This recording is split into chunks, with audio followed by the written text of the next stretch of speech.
So hey, today, let's talk about filters.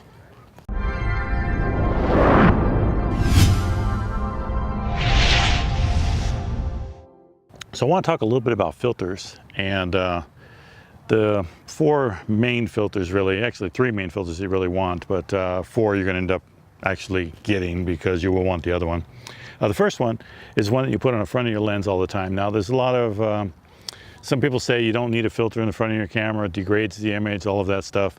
But if you buy a good quality UV filter and put it on the front of your lens when you get the lens brand new, it protects the lens. Now, I've been shooting for a long time, and I've replaced a couple of these and not had to replace the lens. So I'd much, even if I buy a really expensive UV filter, which is about 80, 90 bucks, I'd much rather spend the money on that than spend the money, $1,500 to replace the lens.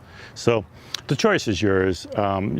People say that you don't need them, but if you're shooting at the beach, if you're shooting in the desert where the wind is blowing, you have minute particles of sand hitting the front of that lens, and eventually it's going to wear that lens down. It's going to take that coating off the front of it and just destroy the lens. So I'd much rather replace this than the lens. So that's the first filter you need, a good quality UV filter. Buy it with your lens. When you purchase your lens, buy that filter, clean them both, put them on, never take it off. So the next lens that you want to get will be a neutral density filtered lens. These two right here, these are two different styles. This one screws on the front of the lens. This one goes in an actual holder that goes on the front of the lens, which is this thing right here. And it just slides in that holder. Now, the neutral density filter, all that is sunglasses for your camera. And the reason that we want to use this is that we can slow down the shutter speed. For daylight, we can actually slow it down enough with this one to eliminate people from walking in the background. So if this park was really busy and I wanted to eliminate the people there and just show the park without any people, I could shoot with this and get such a slow shutter speed that they all disappear. Neutral density filters also come in two styles. They come in a solid neutral density, like this one here is 10 stops. This is a lead 10 stop filter. So it knocks down 10 stops of light. This one is an adjustable filter and it goes up to 10 stops of light. Now this particular one here, I don't know if you can see it, but as I rotate it, it gets much, much darker until it blacks out. And as I rotate it back, it clears up. So as you rotate it, you can see how dark that gets.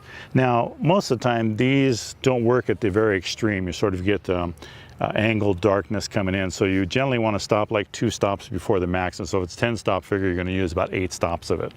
When you're buying the circular type rings or circular type filters for your lenses, the only one that you want to buy the actual size of the lens is the UV filter, because you want to put it on that lens, it's going to stay on that lens. But all the other filters you're going to want to use on different lenses. So if you buy this particular size, which is 77, it's only going to fit this lens. If you have a 72 lens or if you have a 52 millimeter lens, it's not going to fit. So the best thing to do is buy the largest one that you can. So this particular one is an 82 millimeter. None of my lenses are 82 millimeter, but the nice thing is I can buy these step down rings here, and this one goes from 77 to 82. This can go on the back here and screw onto this one, and then this just basically can screw onto this now.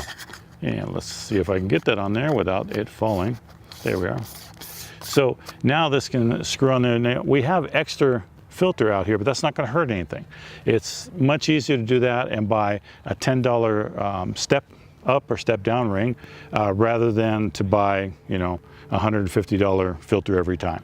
So when you buy filters that screw on, buy the largest one you can and then just get step down rings for it to match all of your lenses. Okay, so I talked about neutral density. I showed you the neutral density that you screw on, and of course I have 2 that are square. And this one is a 6 stop, this one's a 10 stop. They're very, very dark. You can get lighter neutral densities. When I generally go to use my neutral density filter, I want to block out a lot of light when I'm using them.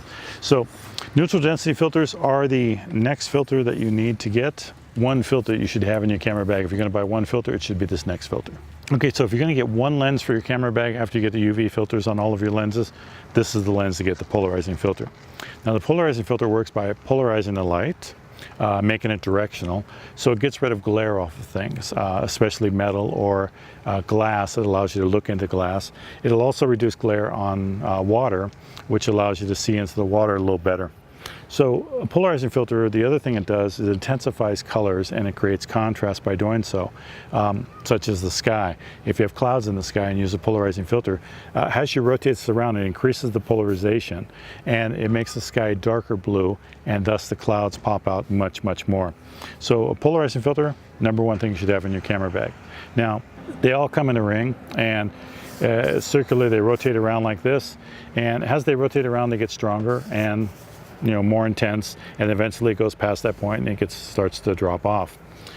So on this particular one, we have a ring on the front there that we screw this onto, and even on the ones that you buy for your camera, like we showed with the neutral density filters, you would just screw them on and rotate the ring around to increase the polarization. You want to make sure that the sun is off to the side someplace. You don't want to be shooting where the sun is in front of you or the sun is directly behind you, because it's going to have very little effect with a polarizing filter.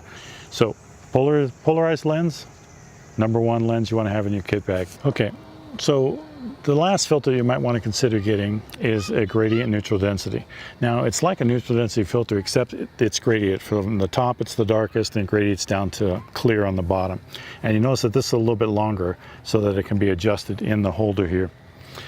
The neutral density, gradient neutral density filter allows you to darken the sky. So if you have a really bright sky, you can use this. You slide it down to where you need to darken the sky at the horizon line there, and that way it gives you an even exposure between the two. Now, you can do this in post. In most programs like Lightroom or Photoshop, they have a gradient filter that allows you to do it in post. But a lot of times it's better to have this on location and do it in camera beforehand. So the way it works is you slide it in the filter holder here, and you move this up and down to adjust that line to wherever you need it. And like I pointed out earlier, I believe, you can adjust this around and make it so that you can set that line wherever you need to have it, that gradient key point. Now, some of the gradients are very solid line. They have a hard gradient and they have a soft gradient. So it just depends on your background. And they also come in different strengths. This one's a 9, I have a 6, and I have a 3. So basically the 9 is the darkest at the top, 6 is a little bit less, 3 is a little bit less. So the last filter you might want to consider for your camera bag is this one right here, the gradient neutral density. Other than that, I can't think of any other filters that you really need in your camera bag. Everything else you can add in post and adjust or correct in post. So that might be the way to go. Okay, so I showed you a round filter, screw-on type filter, and while I do have a few of those, the only time I really buy a screw-on filter is when I get the UV filter, because I have a filter for each lens. But in my system, I go with the square filters. And my system I picked was Lee filters. But the square filters are nice because they can go on the front of all of your lenses. Even if you have to, you can even hold them if you don't have the filter holders. But the way that this works is you have a holder that allows you to hold up to 3 filters in it. 2 slide in here, 1 screws on the front here. And then you have different adapter rings, and the adapter rings are the different sizes for your particular lenses. Now, this adapter ring is a flat one where the threads are right here and it extends out past the lens. This one is a recessed one, which is what most of mine are, and this allows this to actually be even, so that when I clip on the adapter, it's even with the front of the lens. And it makes it so that you can use wider angle lenses and not have to worry about getting vignetting at the end of the filter or hitting the outside of the filter ring here. All this does is this just clips on to the ring. It has 2 little notches in the bottom, and at the top opens up and it locks right in. So it's very simple to put this on once you have the ring on there. So it's real simple to put that on, and now I'm set to adjust this around wherever I need it and slide in my filter.